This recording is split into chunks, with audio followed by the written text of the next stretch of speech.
Ya sebenarnya lagu Rasa Syukurku ini lebih ke kita menyambut hari Lebaran. Karena kita udah puasa selama 1 bulan penuh dan Allah masih memberikan kesempatan kita untuk bertemu sama Lebaran yang sekarang ini, tahun ini. Meraih kemenangan. Meraih kemenangan.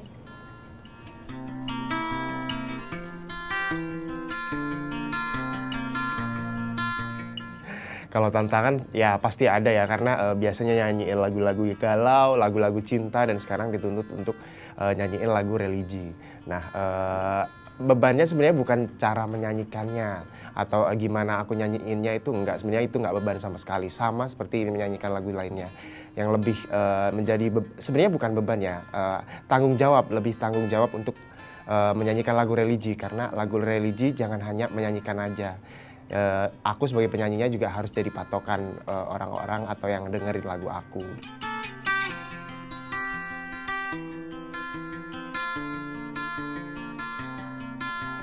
Ada Opik, ada Mas Badai, ada Mas Dino, ada Mas Krisna Balagita. Untuk Mas Badai sendiri, kebetulan memang selain kenal udah lama gitu ya sama Badai. Terus lagu-lagu dia itu sudah pasti lagu yang mempunyai ciri khas tentang cinta yang cukup kuat gitu ya, romansnya kuat, Badai. Nah terus juga Aldif juga suka karyanya Badai. Nah karena memang ada konsep dari cerita lagu pertama, lagu kedua itu menyambung gitu ya, bersambung. Nanti akan bersambung ke single ketiga, ke single keempat, itu bersambung terus ceritanya. Nah yang pasti kita punya goals untuk hasil sambungan itu, ada muaranya nanti di mana. Nah, balik lagi ke Badai, aku diskusi, tim juga diskusi sama Badai. Coba deh kirim, Badai tuh sempat ngirim beberapa sampel. Kayaknya yang ini enak deh. Coba Al dengerin deh, enak gak lagu? Oh enak nih, coba nyanyiin dulu segala macam. Udah lagu ini, cuma liriknya ntar dirapin dikit segala macam, disesuaikan dengan cerita yang mau kita bangun, gitu loh. Nah, akhirnya itu pakai Badai. Kedua, ada pas itu single kedua. Terus masuk ke bulan Ramadan, single religi itu nggak dihitung single ketiga ya. Itu single religi itu berdiri sendiri. Beda sendiri, nggak ada hubungannya. Jadi benar-benar. Nah single ketiga ini, single religi ini yang pertama itu Jika Ku Jauh Dari Ridomu, itu ciptaan dari tim kita sendiri sebenarnya, Mas Dino. Dan dia juga pencipta lagunya Rosa, cipta segala macem gitu kan. Entah kenapa lagu itu pas dikasih denger, aku jatuh cinta sama lagu itu. Ini lagu ini keren gitu loh. Kayaknya Al cocoknya lagu ini. Udah nyanyiin deh gitu, nyanyiin. Nah pas saat itu juga kita juga sempet komunikasi sama Mas Opik gitu loh. Mas Opik memang padat sekali, jadwal beliau sangat padat gitu.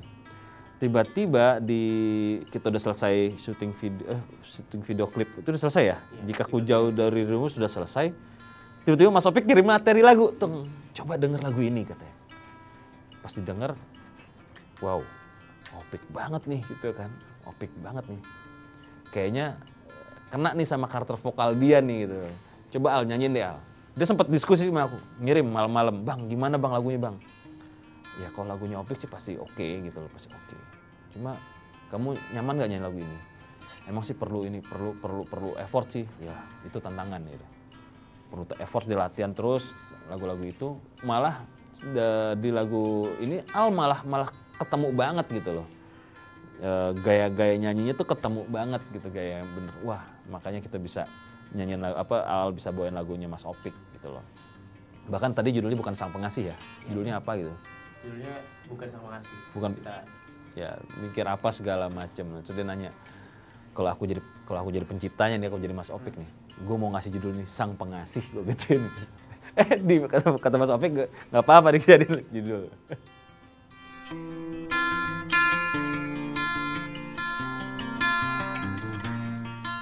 Dari dulu aku juga dengerin karya-karya Mas Opik, apalagi siapa yang nggak tahu lagunya Mas Opik kan. Selalu setiap ada event-event religi ataupun lagi Ramadan ataupun Idul Fitri selalu diputar lagu-lagu Mas Opik.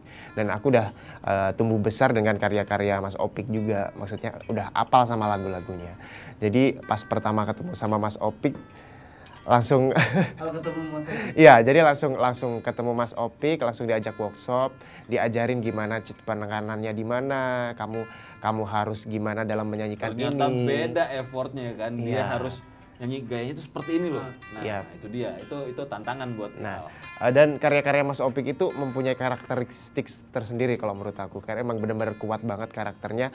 Walaupun aku yang menyanyikan, walaupun sebeda apapun aku menyanyikan karya beliau, tetap orang kalau dengerin lagu itu, walaupun aku yang nyanyi tetap bilang, oh ini lagu Opik gitu.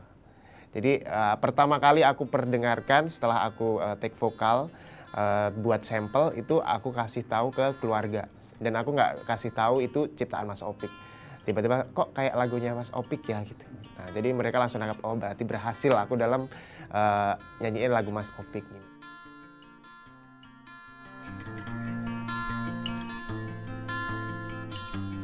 Ini lagu religi, jadi beda banget sama kalau aku nyanyiin lagu pop ataupun lagu-lagu cinta-cintaan kayak gitu. Jadi emang lebih menekankan karena lagu religi itu agak sensitif ya, karena yang dibahas itu tentang Tuhan gitu, ataupun tentang agama gitu. Jadi yang lebih ditekankan sama Mas Opik kemarin-kemarin itu, kamu dalam menyanyikan harus membuat orang yang mendengarkan itu tersentuh dengan lagumu gitu. Kamu harus berhasil menceritakan apa yang ada di isi lagu itu. Gitu. Dan mengamalkan. Iya, dan yang lebih beban, sebenarnya nggak beban sih, lebih Yang tanggung, lebih bikin aku Kayaknya tanggung. didramainnya. Iya, pasti itu. Tapi ya seneng juga sih karena semuanya positif. Iya, makanya tuh unik gitu loh. Pas Aldi udah selesai nyanyi lagu take rekaman lagunya Mas Opik itu sang pengasih ngobrol sama temen-temen, syuting video klipnya gimana nih, ajak Mas Opiknya sekalian deh gitu kan, ajak Mas Opik sekalian. Ya udah Mas Opiknya mau berkenan nih, udah tapi syuting di studio, udah di studionya Mas Opik ya, cuma setengah jam tuh syuting ya. Iya. Setengah jam syuting Mas Opiknya, terus selebihnya kita ngambil syutingnya di Masjid Istiqlal, Wajah Baru. Jadi kita mendapat kesempatan, dapat kehormatan juga dipercayai oleh Masjid Istiqlal Jakarta untuk bisa mengeksplor sisi keindahan Masjid Istiqlal Wajah Baru dengan lagu Sang Pengasih, lagunya Mas Opik. Itu perlu banget karena lagu Sang Pengasih ini lagu yang menceritakan tentang kayak kita sebagai sosok manusia yang banyak dosa dan kita mohon ampunan, cari perhatian kepada Allah, kita panggil-panggil nama Allah, kita cari perhatian ke Allah. Nah, aku selalu setiap menyanyikan lagu Mas Opik kemarin pas waktu take vokal itu yang aku bayangkan adalah banyak dosa yang pernah aku lakukan. SMA suka kalau dibilangin orang tua masih suka ngeyel kayak gitu. Jadi inget semua dosa-dosa dan pas waktu take vokal pun aku jujur itu netesin air mata bener-bener.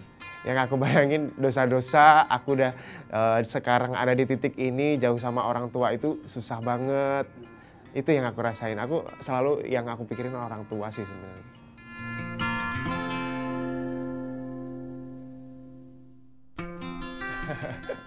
Agak dramatis kalau diceritakan ya karena aku bisa nyanyi atau sadar diriku bisa nyanyi itu kelas 2 SMA.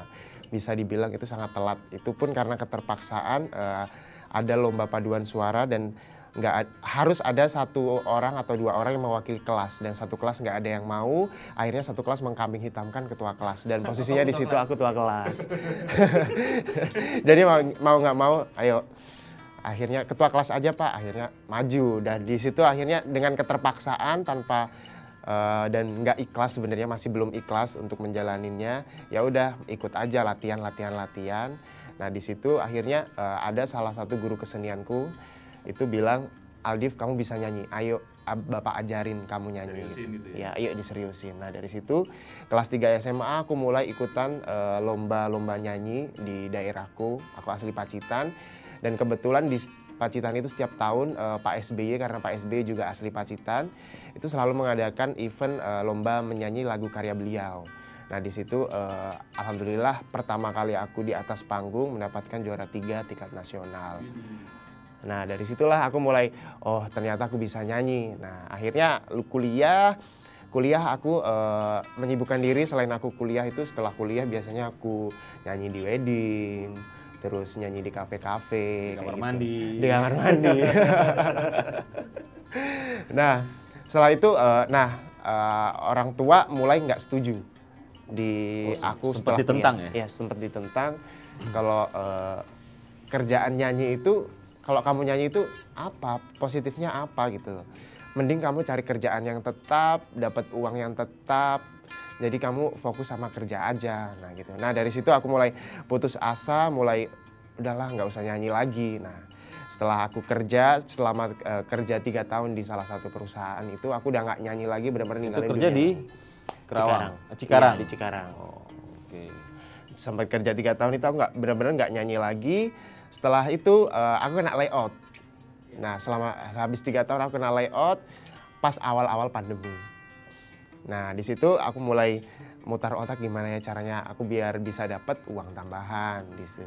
Akhirnya ya kalau pas awal pandemi itu kan namanya wedding nggak ada, nyanyi di kafe juga nggak ada. Akhirnya aku bingung gimana ya ini caranya biar aku bisa dapat uang tambahan. Akhirnya aku download lah salah satu live streaming. Nah disitulah kayaknya aku ada harapan di sini gitu. Akhirnya aku download live streaming, aku nyanyi di situ, banyak teman-teman yang nonton dan request lagu lewat aplikasi tersebut. Akhirnya aku nyanyiin requestan mereka, dan pada hari itu ada event atau pencarian bakat di situ. Nah disitulah aku bertemu sama Dumeka Record. Ya jadi sebenarnya ada pencarian bakat, aku ikut di situ, dan setelah aku kenal Bang Ferry ini, sempat aku tanya kenapa dulu yang dipilih aku sebagai orang yang dipilih gitu. Sebenarnya ada beberapa kandidat, ada 4 atau 5 kandidat yang dipilih sama Bang Ferry, dan ternyata di situ aku jadi juara 1. Dan keesokan harinya langsung dihubungin dari pihak Dumeka Record dan diajak untuk ke Jakarta. Nah gitulah, agak panjang ceritanya.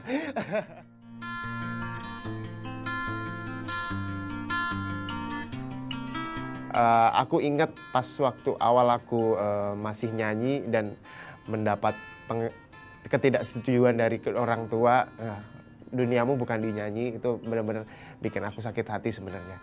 Sakit hati karena aku suka nyanyi, aku hobi nyanyi, tapi aku tidak disetujui sama orang tua. Tapi aku ikutin kata mereka, aku fokus kerja, aku cari uang, dan meninggalkan dunia nyanyi. Ternyata aku balik lagi di situ. Nah, aku rilis single pertama, aku ngomong sama Bang Ferry, aku pengen nunjukin sama orang tuaku, ini loh dunia nyanyi itu nggak seperti yang mereka pikirkan gitu. Aku bisa membuktikan lewat karyaku, aku bisa membuktikan aku bisa dipanggil sama Bang Ferry, dan ya udah ayo kita buktikan, Bang Ferry sempat bilang gitu. Akhirnya aku buktikan, aku undang mereka satu keluarga semuanya, datang dari Pacitan, keluarga semua, yang dari Jakarta ataupun yang dari Pemalang juga semua.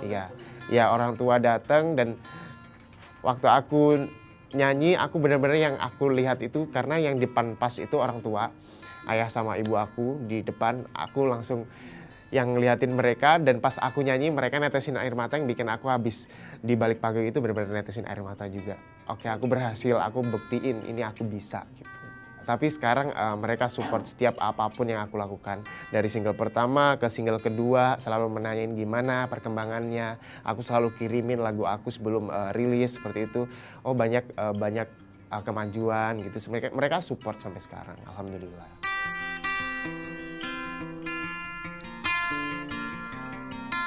Jadi memang apa yang dialami sama Al sebenarnya aku juga pernah mengalami juga pada masa-masa tahun-tahun itulah ya gitu loh.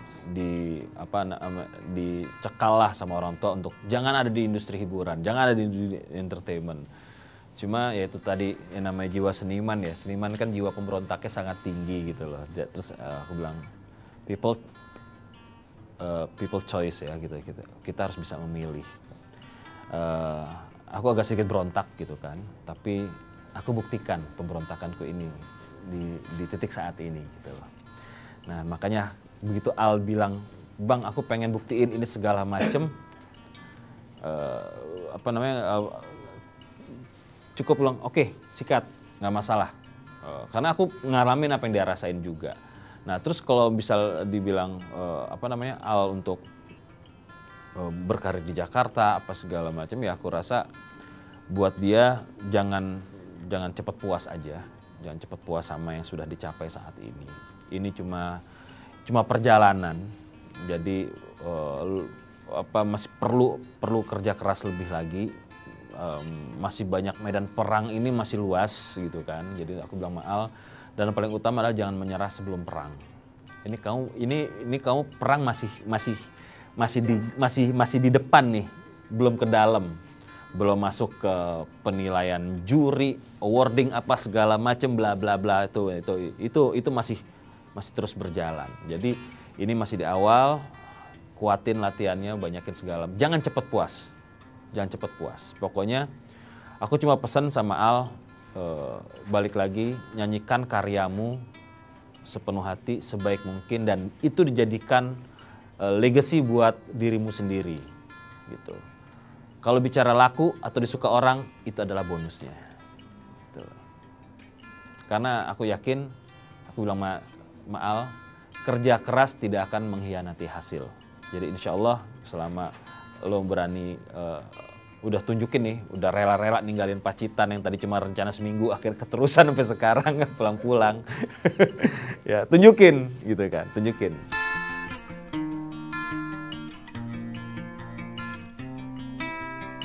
Harapanku sebenarnya sangat amat simple. Aku pengen membuktikan kepada orang-orang terdekat, aku pengen membuktikan pada orang tuaku kalau aku ini bisa. Aku bisa melakukan ini semua, aku tunjukin dengan karya-karya yang udah ada sampai saat ini. Dan pastinya harapan aku semoga para pendengar itu banyak yang suka sama karya-karya yang udah aku rilis ini. Dan juga ya harapan seorang penyanyi pasti goals-nya itu kalau punya album. Nah, aku selalu berdoa semoga kedepannya aku bisa punya album. Udah sih.